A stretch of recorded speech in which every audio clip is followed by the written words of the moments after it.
It's like 4 years ago now. Right. Mm. Right. We put out a lot of words, don't we? And I also looked at the Bowlesley Park stuff, which is overwhelming. Yeah. Yeah, we got some responses. I believe it was yesterday. So I threw those in the Dropbox. And you put them in the Dropbox today. Yeah. And you sent a separate email to me as well. Mhm.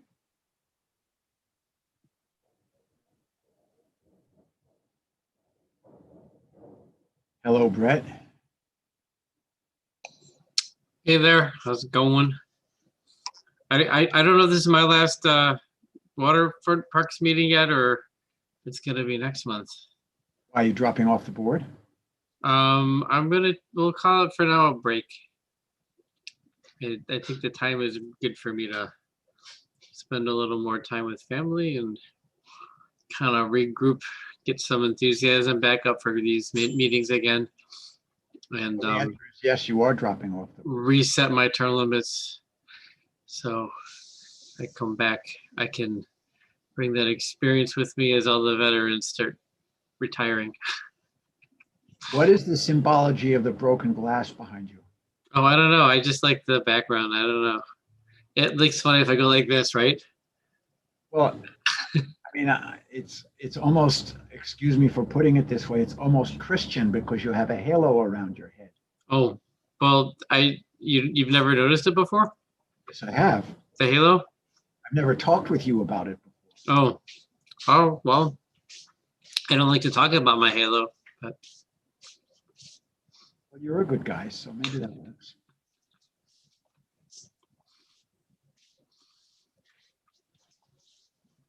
So there's somebody signing on as a WPE committee member, and if that person would be so kind as to change their name, that would be real helpful. Might be Gwen. Gee, it's a good guess.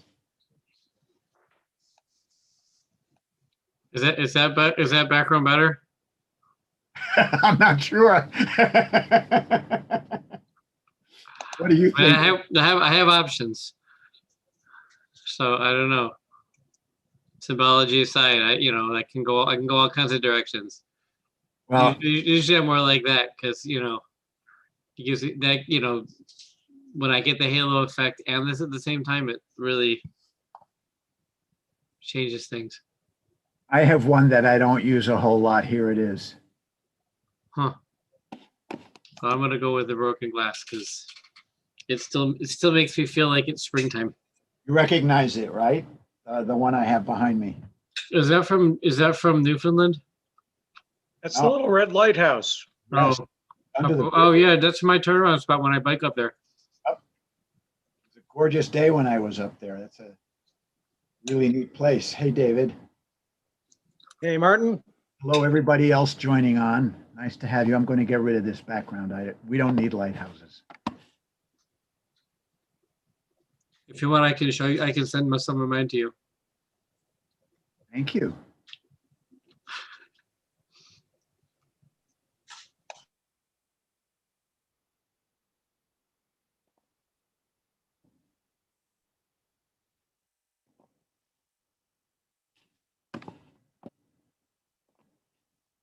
Might as well have a few books behind me. David has a lot.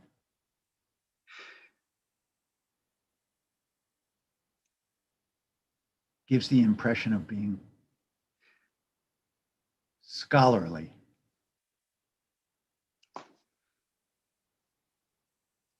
I'm so freaking freaked out. What's that about, Tina? You're muted, Tina.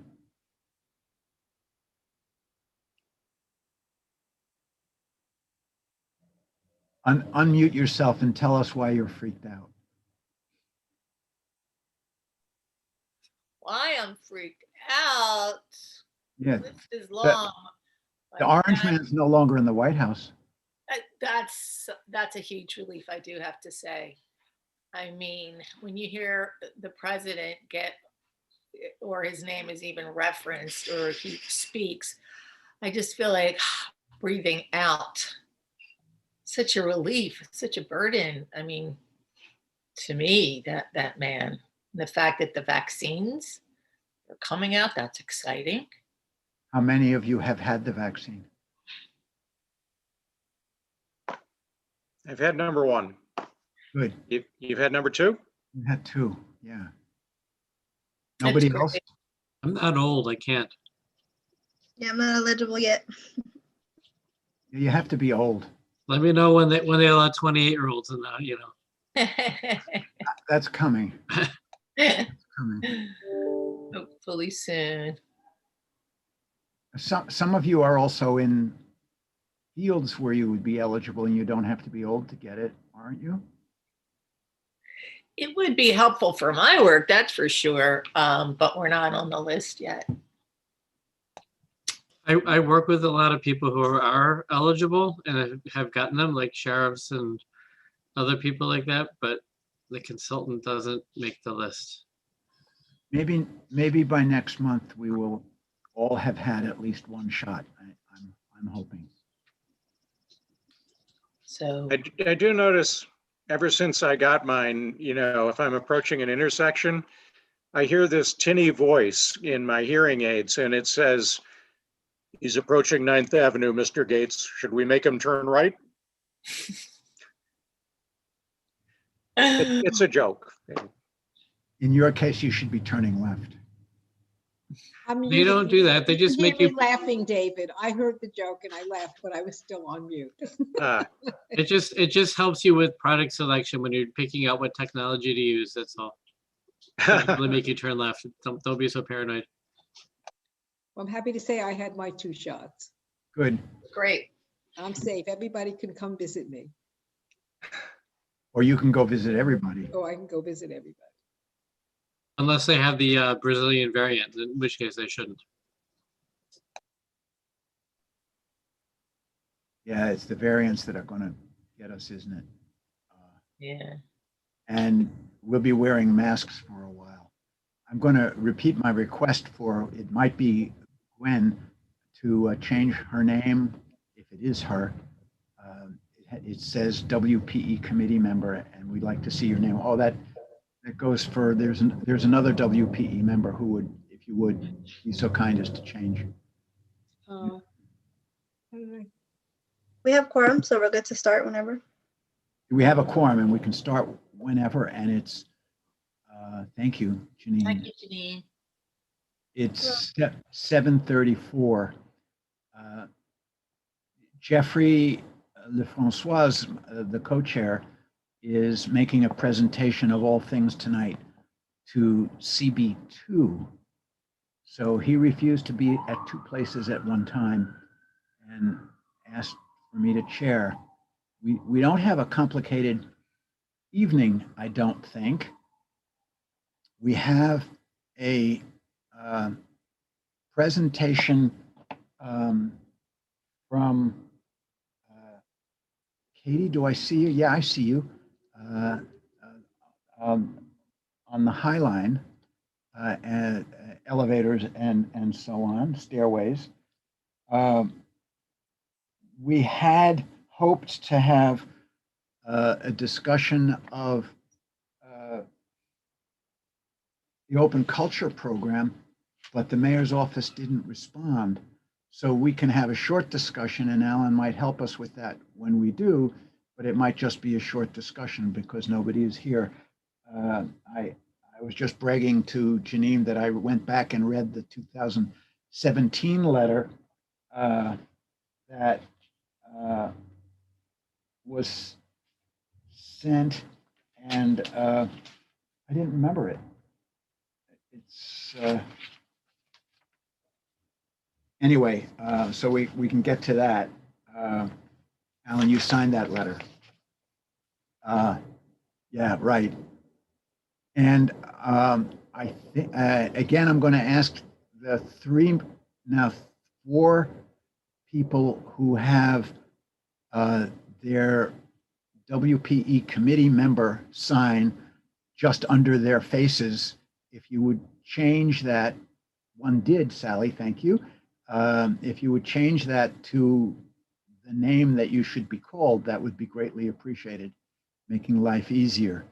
Welcome, Chris. Welcome, Brad. We've started and we're going to go right into, if it's okay with you, Katie, the Highline presentation. Sure, thank you. I'm actually gonna pass it on to Patrick Hazari, who's gonna walk us through the design presentation. This is for reconstruction of 3 of the stairs along the High Line that will be reconstructed, we hope, starting this year. So Patrick, I'll hand it off to you, and then we can have a discussion afterward.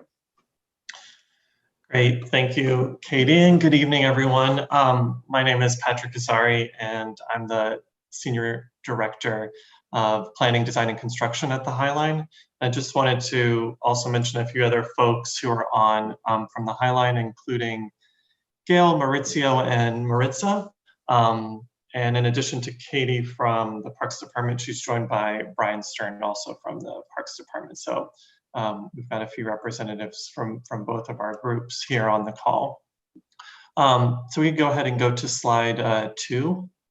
So we're excited to share designs for new stairs that will replace existing stairs for the High Line that were actually originally built for short-term use.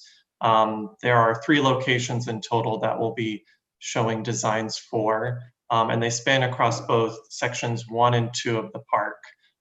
So there's one down at 20th Street, the second is at 26th Street, and then the third is at 28th Street. You could go to slide 3. So these are just, everyone here I'm sure is familiar with these 3 stairs, but just a couple of Google Street views of those 3 locations. These stairs, if you've walked them, before they're all steel structures, painted steel structures. They've been, a bit of a challenge to maintain, over the number of years that these sections have been open, and we've been doing rehabilitation, repainting on them over the years.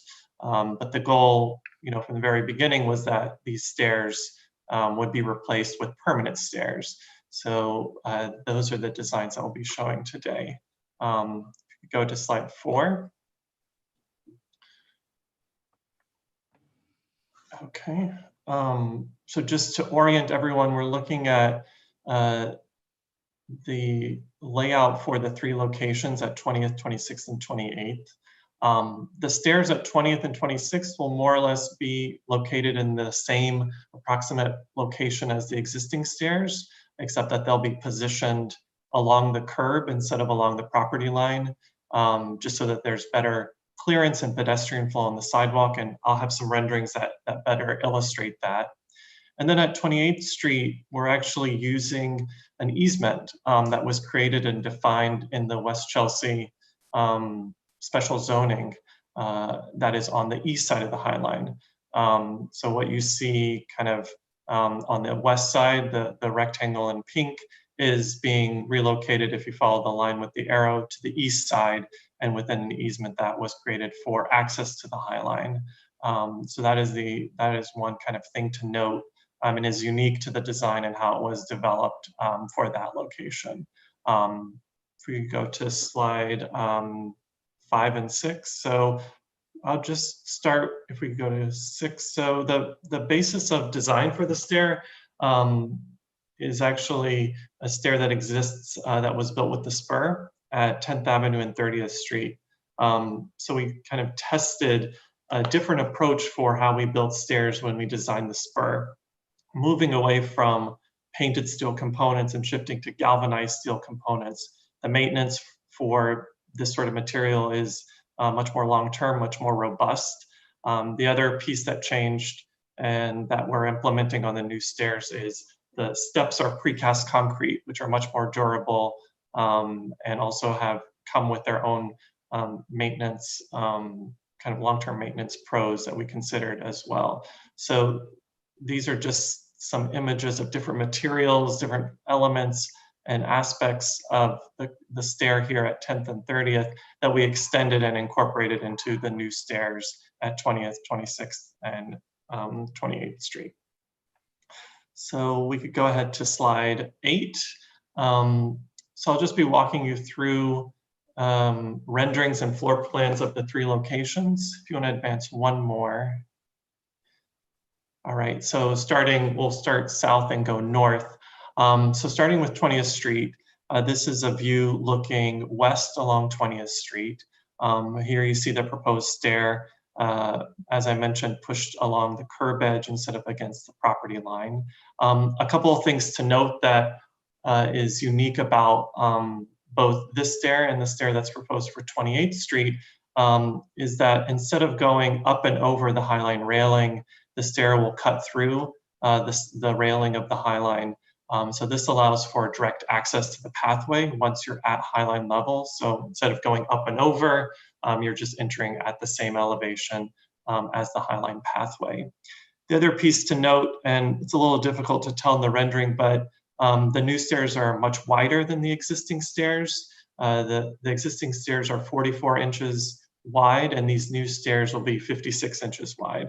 So they'll be much more comfortable for 2 people passing one another as they're either going up or down the stairs. So we really wanted to create a much more generous environment than the previous or the existing temporary stairs that exist currently at those locations. If we could go to slide 9. So this just gives you a sense, looking from the sidewalk view, the current stair is pushed up against the property line, or imagine on the left side of this image. So by pushing the stair to the right side or the curb side, we've created a better pedestrian experience. As you're walking, you don't have to bump out or jet out into the extended sidewalk on the right. You can continue walking without interruption. The stair has also been designed with minimal structures. So there's only one column that lands on the sidewalk, and the height of the first landing is such that you can clear underneath it. So really trying to minimize the impact and the intervention on the sidewalk. So we really are creating a better environment than the kind of heavy cage structures that we have currently for the stairs that exist today. If we could go to slide 10. So one thing that's also unique about the stair at Highline level is once you emerge through the railing and you're at Highline level, we've created an alcove space that's set within the gardens. These are designed, to create an immersive experience within the landscape. And we have a few kind of signature design elements that are incorporated here. The pathway itself will be the same material as the steps. So the precast concrete pavers will be incorporating the railroad tracks into the floor there. So you see them, continue from the planting bed, across this alcove seating area. On the north side, we've incorporated what we're calling the rail tie bench. So thinking about the rhythm and the language of the elements in the planting bed with the railroad ties, thinking of creating a special bench there that mimics that materiality and that experience on that side. And then on the south side, it's left open for flexibility. I think one thing that we've seen from the current stairs is it's usually a bottleneck condition once you're at Highline level. People either coming off the pathway or moving onto the Highline. And so these alcoves are also intended to provide almost like a relief from that bottleneck condition at the intersection of the stair and the main path. So these, I think, both have a design immersive experience component, but also a practical piece, and just thinking about moments when it does get busy on the Highline and offering a spot for folks to peel off and let people either go down or walk onto the Highline.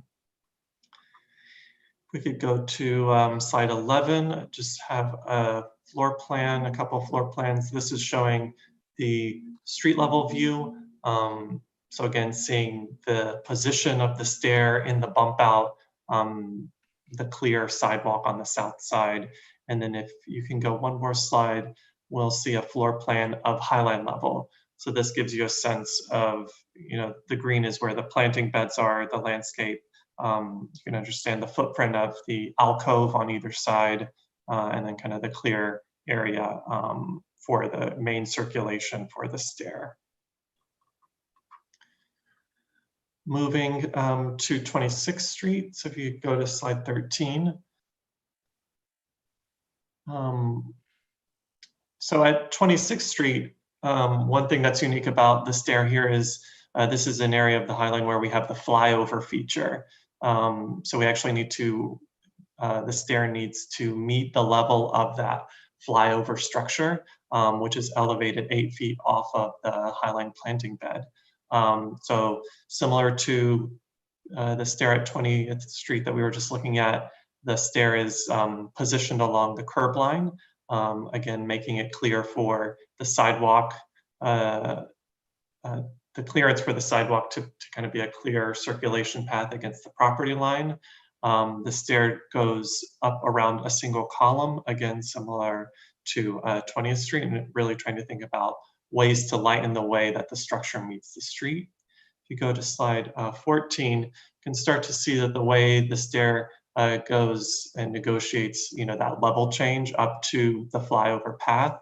And again, similar to thinking about congestion at the top side, there's a large kind of oversized landing that extends off of the main circulation path of the stair that allows people to pull off the main path, again, where we've seen bottlenecks, in particular in areas where there is a standard 8-foot wide path. So this, again, I think has a lot of pros in the way that it meets the level of the Highline and enhances it in a lot of ways from the current condition. Slide 15 just shows the floor plan at the street. So again, understanding the relationship of the stair to the curb, pushed against the curb line, and providing a clear circulation along the sidewalk. And then slide 16 just shows the floor plan of the Highline level. So the way that the stair fits into the overall geometry of the flyover structure and the adjacent viewing spur that's on the east side of the Highline.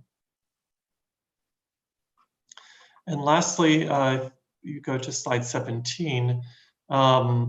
This is the final stair here at 28th Street. So as I mentioned, at 28th Street, we're utilizing an easement space on the east side of the Highline. The current stair is on the west side, and the distant kind of, you can see it a little bit in the distance in this view.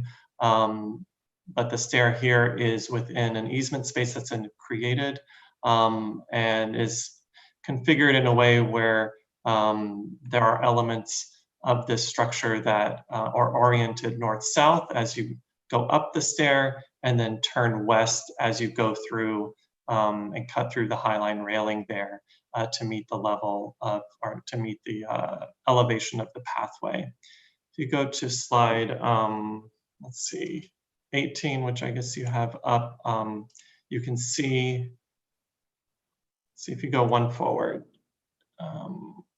Yes, so this view shows the way that the stair cuts through the railing. We've introduced similar alcove environment for additional seating, so similar to 20th Street. So again, thinking about ways to address congestion or the bottleneck that happens at the top of the stair. One other thing to note that's a little bit easier to see in this rendering is there's a little bit of an overhang or a balcony that's introduced at the top of the second landing. So this kind of also allows for a spot that where you could gather or kind of enjoy the view either over the street or just kind of peel off the main path. Thinking of ways to add different kind of elements to the design and thinking about ways to enhance that experience walking up from the street to the Highline or coming down to the street. And then slide 19 again shows just a floor plan of that easement space where the stair is positioned. And then the final slide here is showing the configuration of the stair as it meets the level of the Highline and the alcove seating that's introduced. think that those are all the slides. There were a couple of notes that I wanted to add around the schedule for this work. So we are finishing up the design work for this and currently reviewing it with Parks Department and the Public Design Commission. And the goal is to start construction on these 3 stairs in the fall of this year, with the goal of finishing the stair in all 3 stairs in late spring, early summer 2022. So we've been working with the Parks Department and DOB to ensure that there is a minimal impact to the operations of the park when, you know, the stairs at 20th and 26th are demolished and the new stairs are constructed. So during the construction period, the stair at 20th and 26th Street will be taken offline. And then the stair at 28th Street, since there's the new stairs in a different location on the east side, the stair on the west side will remain operational and accessible. So that's one thing that we're working with DOB and with the Parks Department to really make sure there aren't any major impacts or minimal impacts to the operations and to visitors to the High Line. So Katie, I'm not sure if you wanted to add anything else before we open it to the committee for any questions. No, I think we can discuss any questions. We are happy to be using some allocations from the last couple of years from Borough President, Speaker Johnson, and some mayoral funds that were allocated for these circulation and life safety uses. So we're happy to be getting this project off the ground. And just a note in the chat, I think, Janine, there might be a couple people requesting access. I'm not sure if they got in. Sure, I'll bring them up.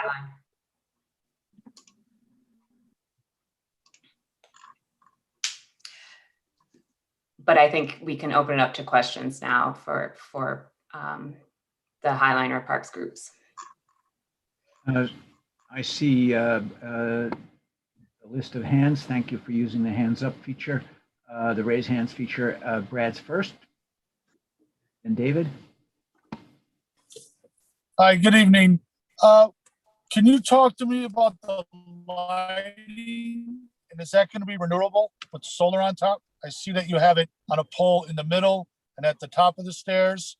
Is there anything also underneath towards the sidewalk?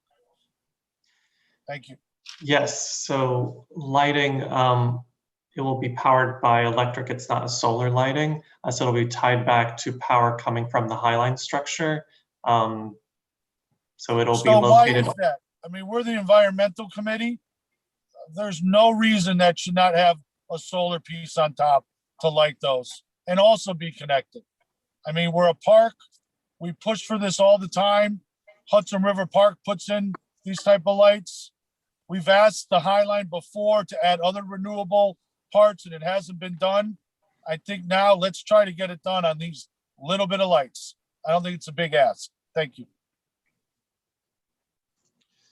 Thank you, Brad. We'll look into that, see if we can achieve the light levels that are necessary here with that, or maybe it has some sort of battery backup, but noted, and we'll bring that to the design team. Also, is there something underneath where that's definitely a hangout zone for people underneath the stair where it's 8'6", and then on the one on 28th where it turns against the wall? Is there lighting underneath the stairs?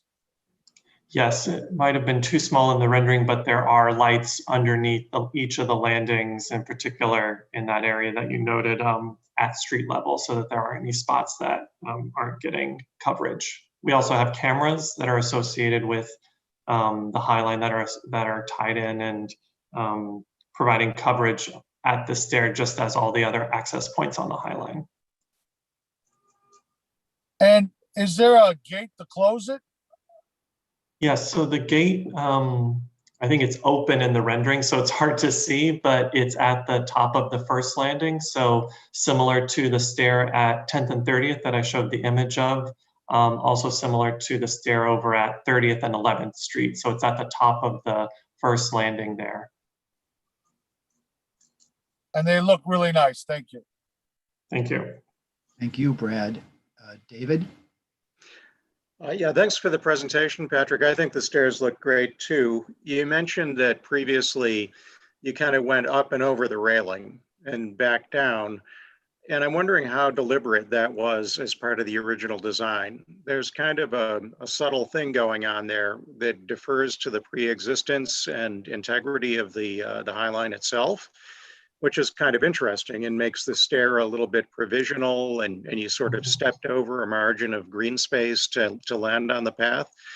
I mean, did you have a change in philosophy about that? And also, where the High Line passes over a street, it looks like the sidewall of the trestle changes in character from a pipe rail to the more decorative, very 1930s looking pattern.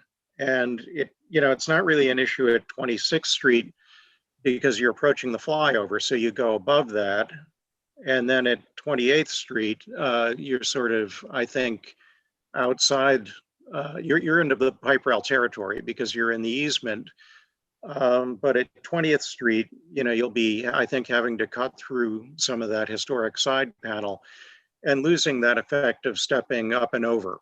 Was that something you deliberated about, or could you share your thoughts on that at all? Sure, David. So I'll start with the first point you made about going up and over, and that was deliberate really because those stairs were designed as temporary stairs. There was always this idea that a future stair, whether it was in an easement space like we're doing at 28th Street, or a more permanent stair would come in at a later time. That's why those existing stairs have a very different look and feel, the painted steel structure, with the expanded mesh as the enclosure piece. The idea was that those would be short-term stairs to the High Line. So I think one thing that we thought about with the design team with those stairs, especially in the way that we're now coming in at the level of the pathway, is as you're looking or approaching these stairs from the south or to the north, your kind of experience or view of the High Line landscape is almost interrupted by this vertical element. So in some ways, we're allowing that visual experience of seeing the High Line landscape and the episodes of each of the zones, planting zones in the High Line, are perceived in a way that's now uninterrupted because the level of the stair is, you're kind of void of that structure going over the railing. So we actually quite like this being more integrated in a lot of ways and not being an element that is kind of a up and over and a more delicate sort of. So we really thought of the design as something that's integrated in a much more unique way. Your point about the cutting through the railing is one that we've been sensitive to in the design of all of the access points to the stair, and it's a little bit subtle how the design team approached it. But if you can imagine like the Gansevoort Street stair or the 23rd Street stair, as you're going up the stair on either side, you're kind of walking by the steel beams, but the opening is wrapped in the Corten steel. So the way that the design team acknowledged that we were cutting through the historic structure as they introduced the Corten steel to almost show that you're cutting through. And so the design team is using that same language here at the locations where we're cutting through the railing, kind of acknowledging that we're eliminating part of the historic structure or intervening or making an intervention in the historic structure and somehow marking that with the Corten material on either side.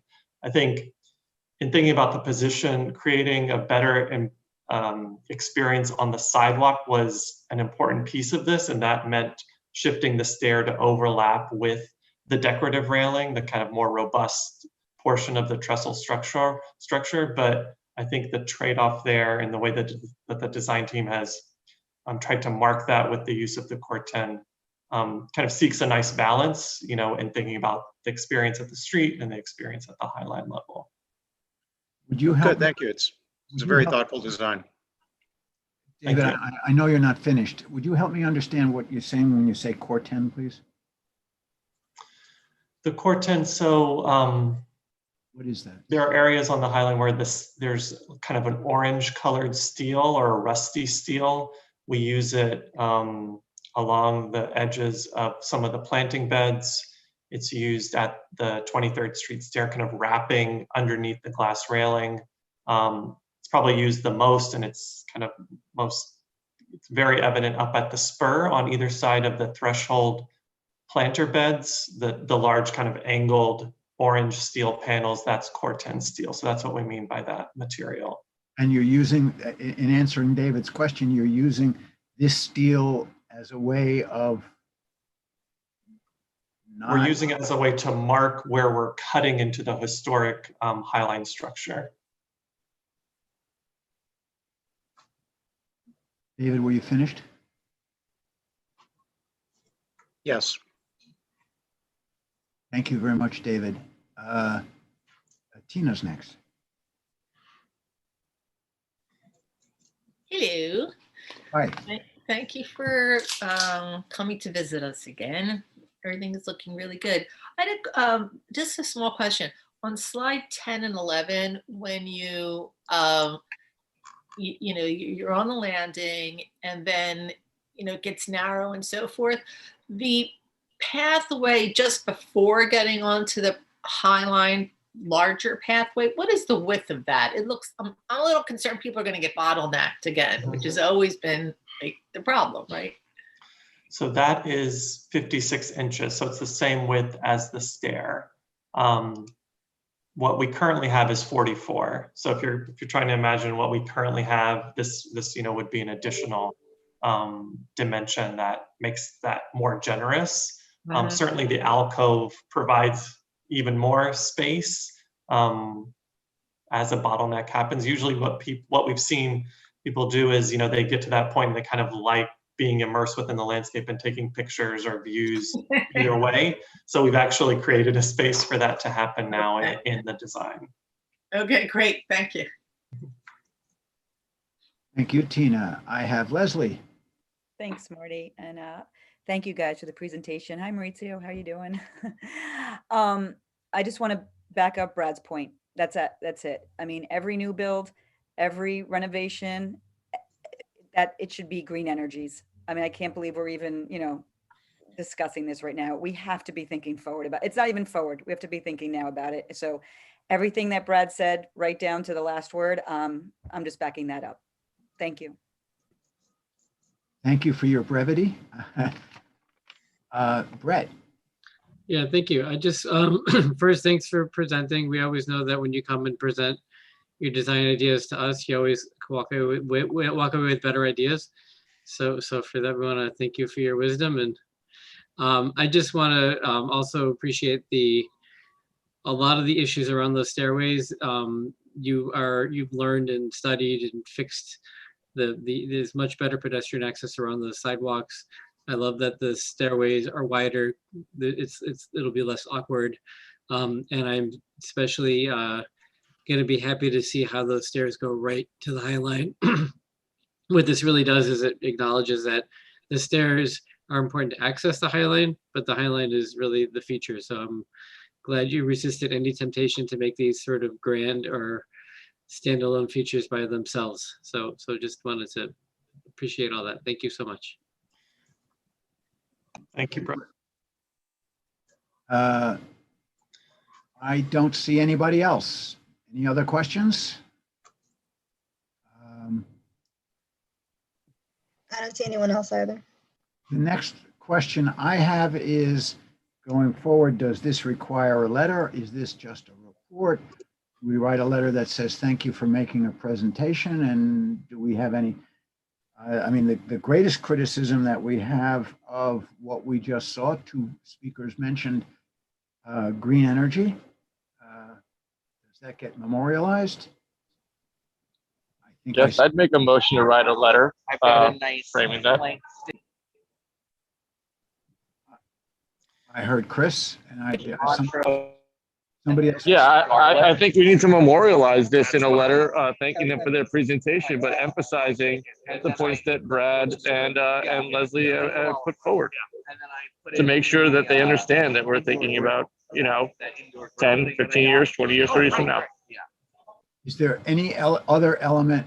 Thank you, Chris. Is there any other element other than lack of solar lighting that we want to bomb the High Line with? I'm sorry, I put it badly because I actually think the presentation was great. Thank you for it.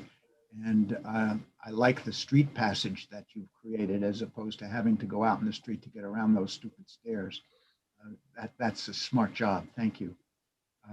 Anything else that we need to write in this letter other than ticking off a couple of the elements that we really love and say, please do solar? That's the letter that is being suggested. I think it's a good opportunity to provide some positive reinforcement that we were included in the design process. We know in the past, any issues we ever have with the Highline usually comes with, starts with they didn't talk to us. So I think having them come and present, I think is a great thing, even when everything is other than the issue we're picking on with the solar. I think it's good to acknowledge all the good things as well, so that they're also encouraged to come, since we can be a tough group at times. So the letter says, thank you very much for coming. We really appreciate being included in this process as we have been over time. We really appreciate the way the stairs are wider and that they become more integrated and less bottlenecked at the level of the Highline walkway itself. Put in solar. And also mention that it's less intrusive at the pedestrian level on the sidewalk. That's an important feature for us as well. Correct. Got it.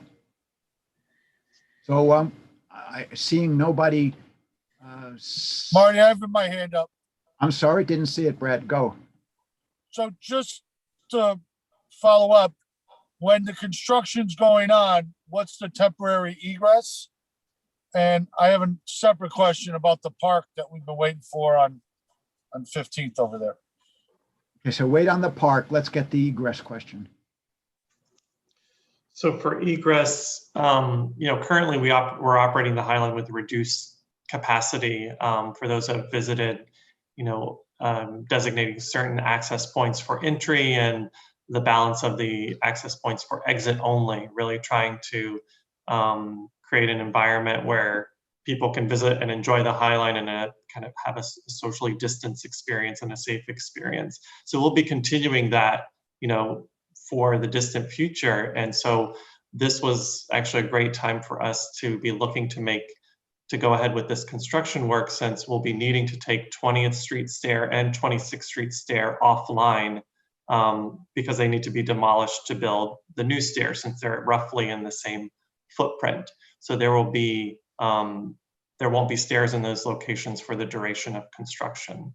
28th Street is unique in that the new stair is in a different location. So we'll be keeping that stair operating, open, accessible, and won't be demolishing it until the new stair is signed off on, by Department of Buildings, finished constructed, cutting the ribbon, and then we'll be moving ahead with the demolition of that 28th Street stair. Can I push you a little bit on that answer, Patrick? I am of the optimistic and two of the members of this group have had COVID vaccinations. My guess is that all of the members of this group by June, I guess, will have COVID vaccinations. And if that's anywhere near true, by October, the Highline won't be so limited anymore. How does that fit into the answer you just gave? So one of the stipulations that Department of Buildings gave us is that we need to keep the occupancy reduced during the period of construction. So that means we'll be monitoring the number of people on the Highline in the same enhanced capacity that we've been doing, over the past several months during the pandemic. So there will be a reduced occupancy during the construction because there are reduced number of exit points. And to echo, sorry, I'm going to chime in and echo Patrick's point here and acknowledge that we are still working with the Parks Department on what our future hours are. You're absolutely right. We expect that there will be certain vaccinations, but we do not expect a couple of things to happen. One is that we're still waiting for a lot of people to be vaccinated. We also are aware that the Highline has benefited from an international and domestic tourism that we do not anticipate to rise to the levels of the pre-pandemic numbers during this construction period. we feel relatively confident running the numbers that we have had on the park, as well as projected numbers for the future, that Patrick's assumptions will be correct. I'm chorus to Patrick's overall presentation, so happy to take questions on that piece. So I'm trying to understand what I just heard from the two Please. of you. I think I heard you say that were the COVID nightmare to go away entirely, you would still have to limit access to the High Line because there are egress issues when you remove the two exits. That's correct. We are taking a calculated risk but we believe that it is a fair risk that over the next year, the High Line will not reach the numbers that it was pre-pandemic, which was in 2019, 8.3 million visitors per year.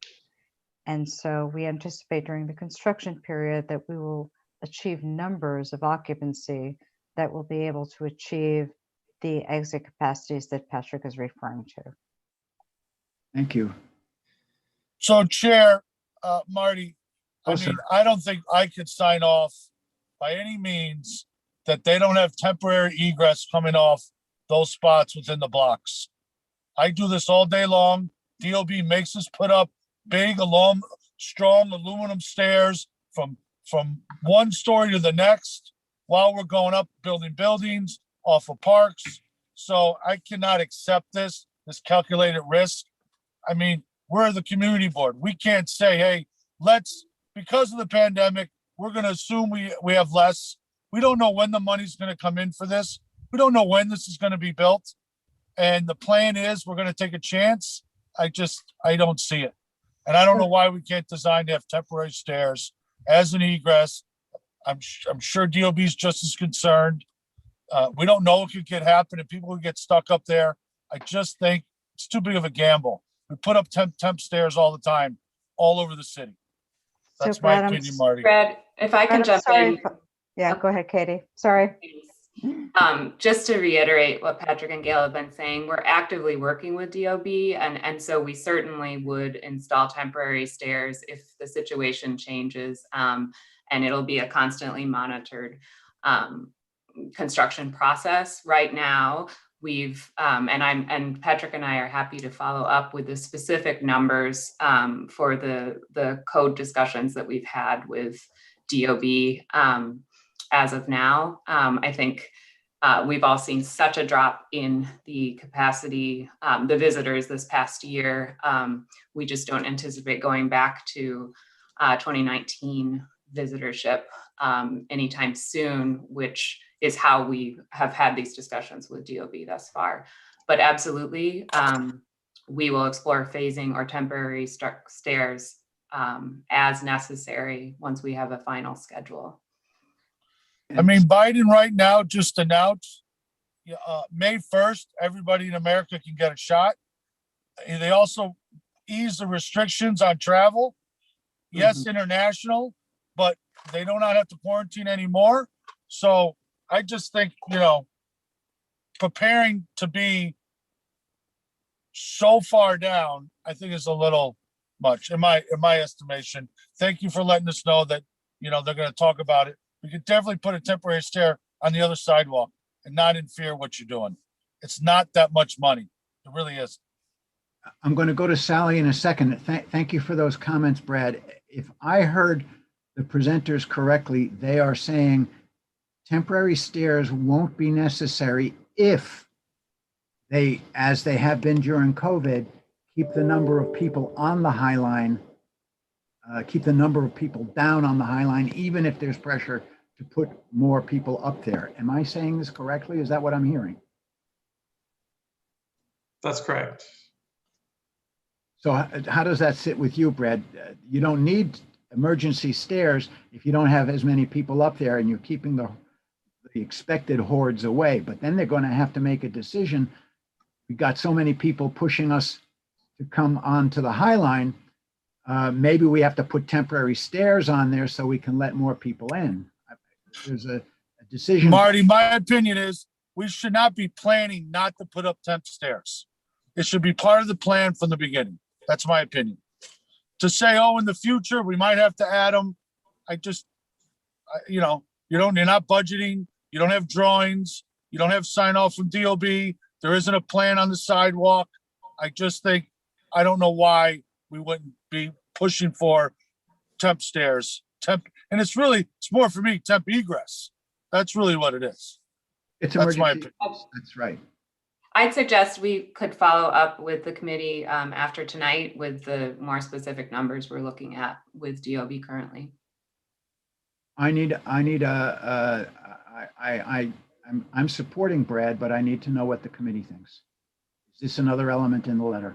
Sally, you go, and then we'll come back to this. Yeah, so I'm glad Brad raised this concern because it's something I just hadn't thought about.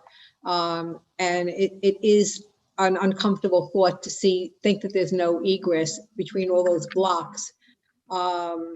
It's not a crowd situation to me. It's more of an emergency situation. Should we need to evacuate the High Line, there's no way off. But since 28th Street is remaining open, I don't know if it's that critical that we do it in both locations. Maybe at least if we had them at 20th Street, we don't necessarily need them at 26th Street because 28th Street will be operational. But yeah, I think it's bad planning to have no egress for that great distance. And it's not about people just getting up and down on an everyday basis. I'm thinking more of emergency need to get off of there. Even if it's just a few people, or if it's a mass of people or whatever, there's no way off. Sally, you raised your hand because you wanted to talk about this issue, right? Excuse me? You wanted to talk about this issue. You didn't have another point that you wanted to make. No, I wanted, after I heard Brad speak, I thought this was important to back him up on it, but I'm just looking at a way to do it that we don't necessarily have to do it at both locations. I mean, I think if we do it, since 26th and 28th Street are so close, I'm saying the possibility of doing it just at 20th Street would be a compromise. Thank you very much. Alan, your hand was up and your hand was down, and now it's up. You're up. I would agree with Brad. My question also is emergency services exiting. Is that are they easily accessible to get off the High Line during construction? If you have to get emergency That's what I'm saying, emergency, we have to have a way off and on there within those blocks. That's what I'm saying. You know, if you have to take people off with gurneys, I mean, What I'm hearing for the letter that we've agreed on, except for this element, we haven't agreed on, we still have to vote, is that one of the lines in the letter that we're concerned about solar, we're concerned about emergency egress as the new stairs are being constructed. And why don't we just put both of those things in the letter? One of the presenters mentioned, I don't remember which one of you it was, that you'll go back and get more information for us about the numbers. But in the meantime, we'll write a letter that expresses our concern and we'll get information back from you. Does that make sense? That makes sense. Committee members, anything else to say on this letter? Is there anybody opposed to the letter as I've sort of outlined it to you? Is everybody, just put your hands up if you will, if you're in favor. I just need to see that you're awake. I'm in favor. I'm in favor. I see nobody opposed and everybody in favor, and that's the way we'll take it, unless there's an objection. Thank you very much. What a nice presentation. I think those stairs are going to be lovely, and you've got two things to worry about. We're going to praise you, and we're going to say, what about emergency egress, and what about solar lights? And thank you. The High Line is a good neighbor. We appreciate it. Well, one thing, Chair, it doesn't have to be solar lights. They could do something in the stairs, which they do all over the world, as something to teach kids as they step on it. It's powering the lights. So there's a lot of ways to handle this, and it's a great opportunity to display that technology. So it's just not a solar. It could be a windmill. It could be, pressure when you walk up the stairs that provides the power. So, I'd also like to get an update on where the park is on 15th. Anybody have an answer to where the park is on 15th? I'm sorry, may I I ask think you for mean clarification? 18th, right? Yeah, the triangle there, correct, next to the development where they have, you guys designed it. We've signed off on it, look great. How's that coming? You don't mean 15th, do you? You mean 17th and 18th Street? Yes, I'm sorry, yes. Right, the 18th Street Plaza project. So we completed the designs, and shared that with this group, I think a few years ago at this point, and, had everyone on board to move ahead with construction. But that developer, the underlying property there, HFZ, is working through some legal issues. So the project is currently on hold. So we're waiting to hear when that is restarting. So obviously we're eager to have that restart. Parks Department is. There are elements like a new elevator that were part of that plaza, the billboard that's part of our art program, new landscape and seating that we're all eager to see develop there. But we're unsure, or it's unclear when the project will reboot or restart. We're hoping later this year. The whole construction stopped on that site? The whole project, yeah, has been shut down, I think, since October. And that's not COVID related, that's something else. Correct. Keep us posted on that, please. Well, so I can move the agenda, friends, and the agenda isn't very big. Thank you for that presentation.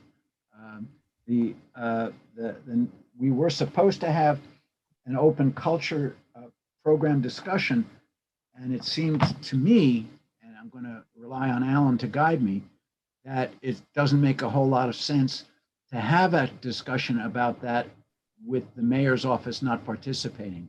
But I'm going to ask Alan to opine, if he would.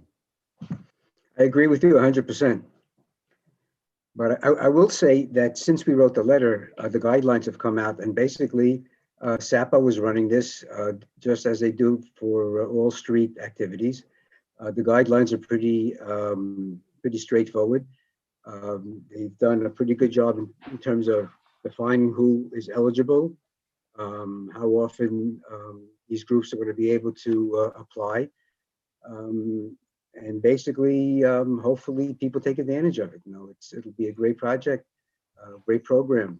I haven't kept up with this, but I would be interested, since they opened up the applications March 1, to see how many venues have applied for these permits in our district.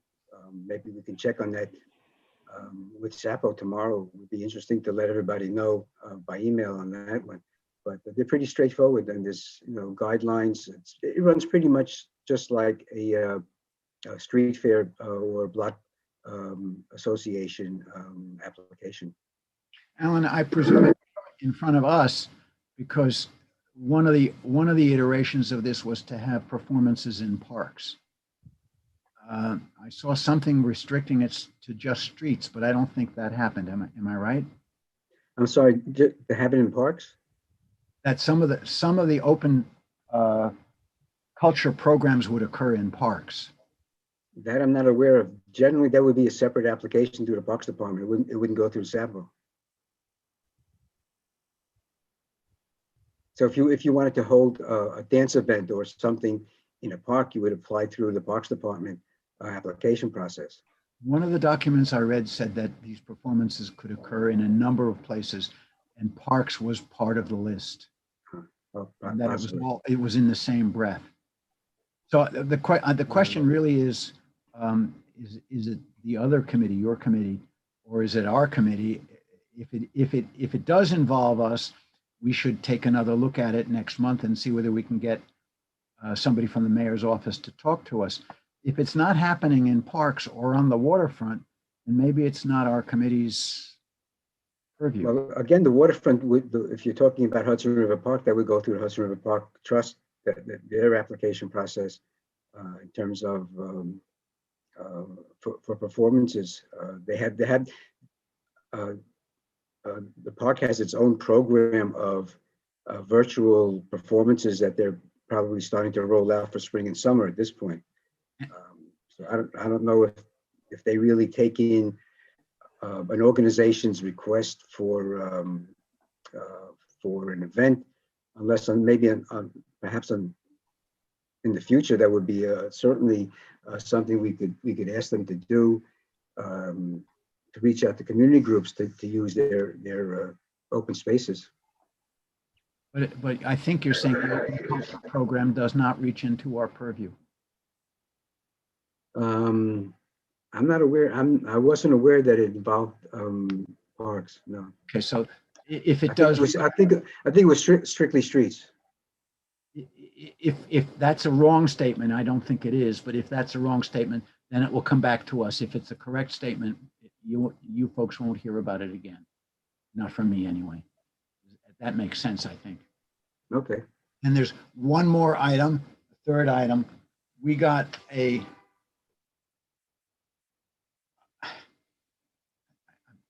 I'm coming up with words I can't use in public.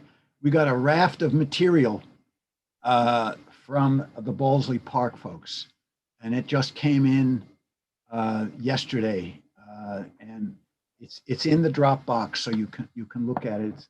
It's a lot of words, it's a lot of planning, it's a timeline, and it's a result of we've had 2 long conversations about Bowlesley Park. You remember that's the one on 57th Street, and that's a privately owned public park. So it was too much material for us to look at in less than 24 hours, and it might have come as a new business piece, but that didn't make sense because it was just too much information to share. I'm not sure that even after you look at it, that it's the material for another meeting, unless when you look at it, there's some reason to bring it to the committee next month. So if you would take a look at it, I know that Jeffrey's not here to defend himself, pretty vocal about that space, and so was Chris, if I remember correctly.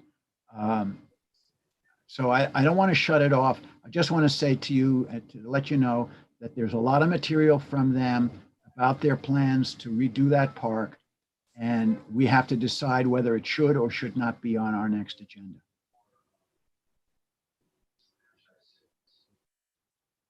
Unless there's anything else that anybody wants to bring up, old business, new business, any comment at all, have a nice dinner. Marty, I've got one item for new business. It's Brad. Go, Brad. So just on the environmental front, I saw some research about adding plastics, recyclable plastics. Speak into your mic, please. I'm having trouble hearing you. Can you hear me now, Marty? Is that better? Marginally. How's that? Is that better? Yes. So I've seen some research done and some examples of work relating to putting recyclable plastics into asphalt roads. And I would like to send you some information regarding that. And I would like to see if we could do a pilot program somewhere in our district.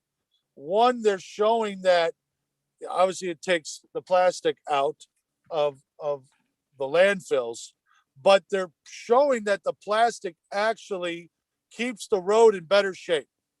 So I just want to throw that out there. We're an asphalt jungle, and maybe we could help. Send us the material. This is I haven't seen the new material that you have looked at. I react that there has been a long-standing in this country, not just in the city, program of what they call glass vault, where not plastic but glass is put in as an aggregate into the asphalt on roads, and that's not new. So let's take a look at the material and see whether we go forward with it. Maybe you and I can talk offline about it. Marty, Thank I you, had guys. another, Hold, I hold had on, another piece of news. Sorry. hold on a second. Let's finish with Brad and then I'll come to you, Chris. Is that all right?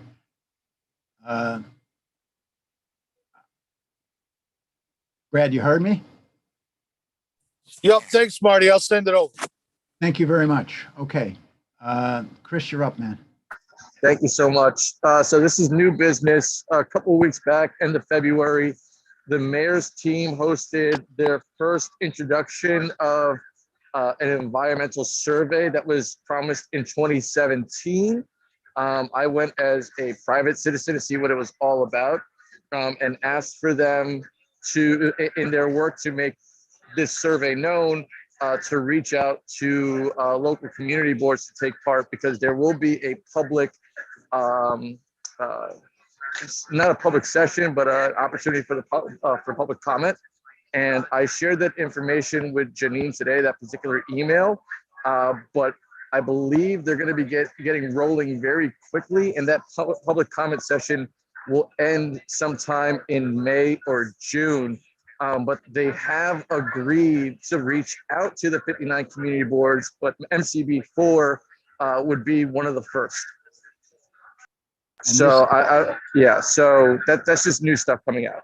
I'm asking you to repeat yourself a little bit. You're saying they're putting out an environmental survey about what specifically? Environmental priorities for New York City. Priorities.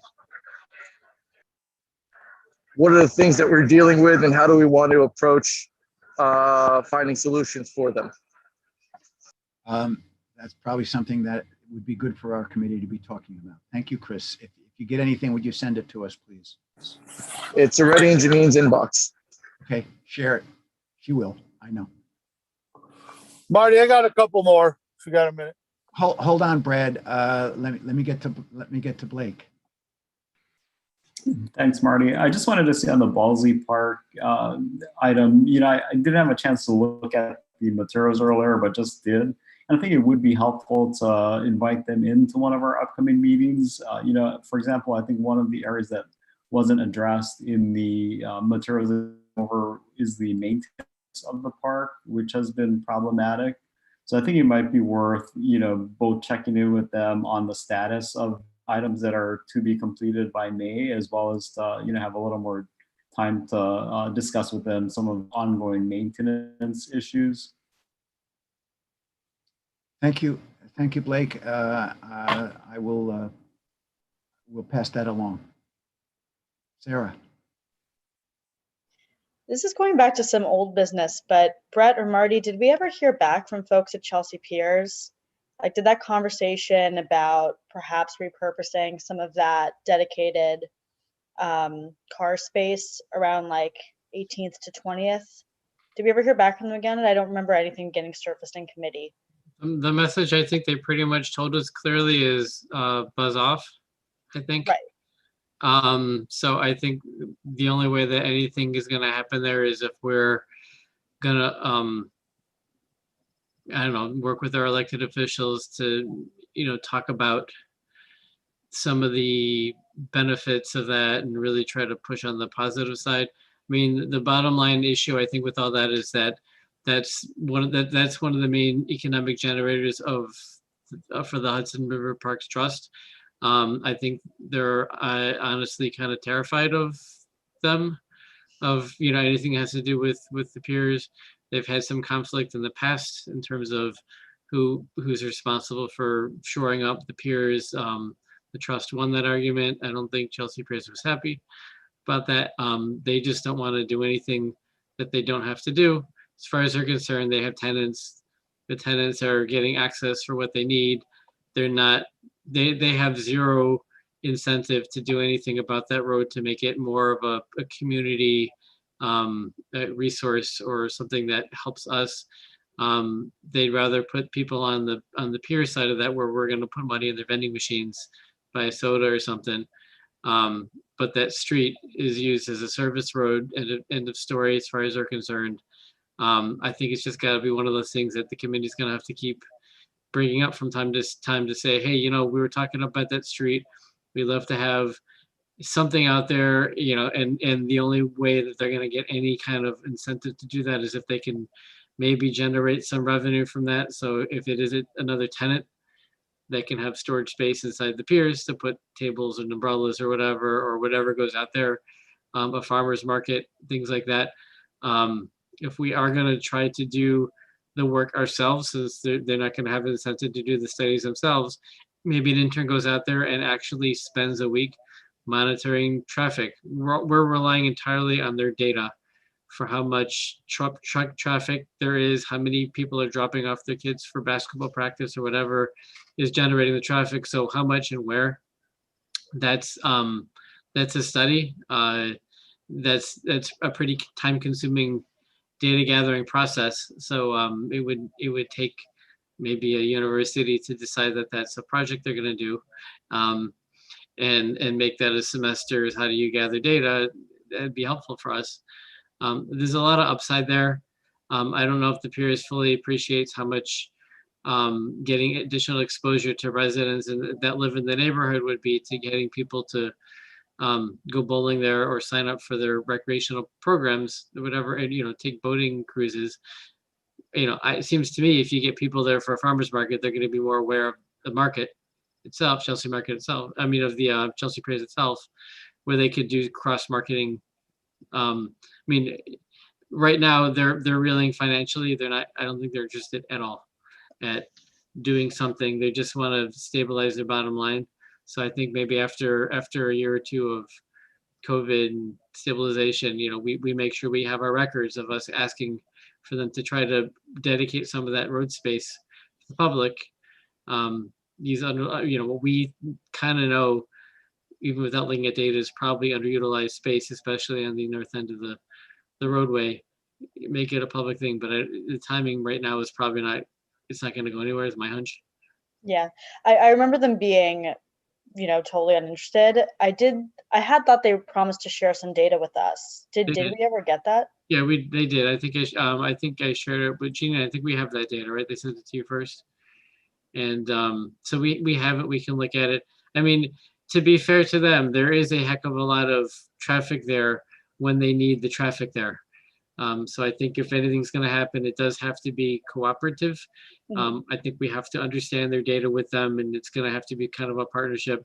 They're gonna, it is going to be, it's going to be tricky depending on what the proposal will be. Because if they're doing filming somewhere and they got a crew and they're loading up trucks, they do take up a lot of road space in a short period of time.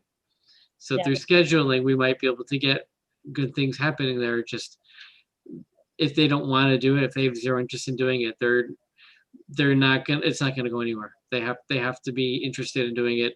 The trust doesn't seem to be particularly interested in antagonizing them or pushing them to do something they don't want to do. Because that's where they get a very large chunk of their money. So we wrote a letter, didn't we, Brett, on this issue? I think we invited them to the meeting, and I think, you know, I think we might have included it just so we had a record that we'd like to follow up on this. You know, I'm a little bit of a lame duck member right now of the committee, so hopefully, you know, maybe in a couple of years, if I, you know, make it back onto the board, I can pick that torch back up and try to run with it. In the meantime, you know, hopefully we do have the record and people will keep pressure on the trust to try to do something about that roadway, because it's kind of a dead road and there's, you know, it's not the most enjoyable part to go running on, to go biking by. It's the biggest bottleneck on the bike path right there. There's a lot of potential for improvement right along that road. The Piers has no motivation or incentive to do anything about it, and the trust, I don't think, is going to push them on it. So we have to get creative how we do that. So if we got some information on that roadway from I guess it would have been from the Piers, right? Janine, if we did indeed, I'd love to see it. I don't remember seeing it. Likewise, yeah. I have, and we share it with everybody. I have a reaction to what you were saying, Brett. We sat through meetings in which they were talking about making more space around the cruise piers for the bike line, and there's a conversation going on there. This is a similar conversation, just in a different part of the park. And I hope Sarah will continue to push it. And Janine remembers to send whatever data we did get to the committee. That would be terrific. Yeah, I'd love to look at that, whoever has it. Thank you. I'll see if I can dig it up somewhere. I think I might have it somewhere, but but I think they did send us something. Thank you. I have Sarah. Oh, you just spoke. Oh, no, yeah, that was it. Yeah, it's still up. I was looking at it. Brad is next, and then, you know, it's the way. Was I just recognized? Brad, and then Sally. Okay. So I'm glad you guys brought that up. That was going to be my question around the terminal, the cruise terminal, if we heard anything back, because I know Brett was really pushing them a couple months ago. So I agree that maybe we need to talk to the electives on both fronts. And I really like the idea of starting a conversation to temporarily occupy that lane for a farmer's market, Brett. I think that's a great idea. Or an art fair or something, just to get Chelsea Piers moving in our direction. Yep. And also, as I'm sitting here, and I've been on the board now. I'm sorry? I'm just saying that, yeah, they had that beer garden that the trust wanted to put in the pier right next to Chelsea Piers. You know, maybe they put it there on the road. The road. And you know, listen, it could be every Saturday or on a Wednesday, you know, just to get them moving in our direction. Because what sits there is the production trucks. You know, I'm there all the time. And then I would say one more thing. All these years I've been on the board, Marty, we've never, ever, ever have had Chelsea Piers come and present anything that they were doing for the public. Not once. Am I right? And maybe we could put Jesse on that, kind of like he made the Intrepid come talk to us. So, I mean, that could be part of our agenda. I mean, they're the big monster on our Hudson River Park Trust area. And then my second point concerning the tow pound, do we know what's going on with the empty space now? Can it at least be temporarily activated with a roof? I know I forget about the COVID thing, but can that start to be used in some capacity? Thanks.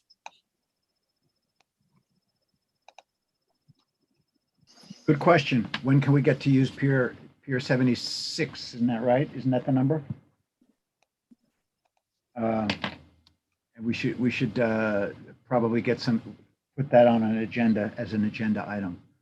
I have Sally. Wait, I'm going back to the point in the letter that Sarah raised on the roadway there. And that same letter, I believe, was the discussion about, I don't know the correct word for it, it's those stanchions on the bike path.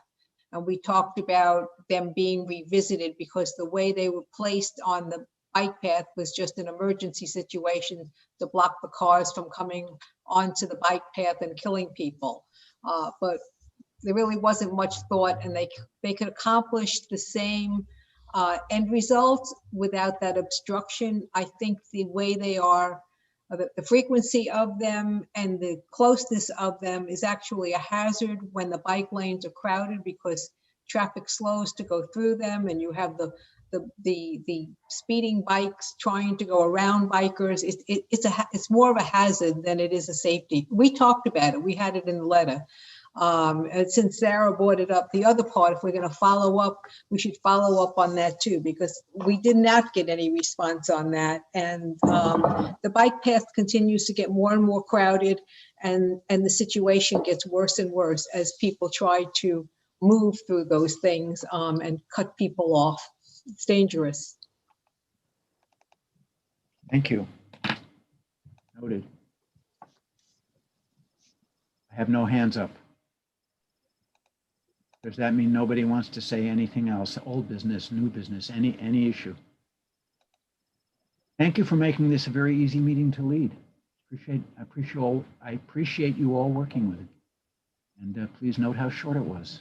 Well, we're going to watch the president now. Okay. Presumably he will say something good, right? Yeah. It's something you can look forward to more than you could to the other president, anyway. Would we entertain a motion to close?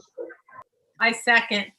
There was a very good Krugman It was too essay quick with them. about economics, the stimulus that's needed for infrastructure reconstruction after this stimulus wears out in a couple of years. It's this week. Just piece of information. Good night, everybody. Bye, guys. Thank you, Marty. Good night, all. Everyone stay healthy and happy and safe. Thanks, Marty. Thank you.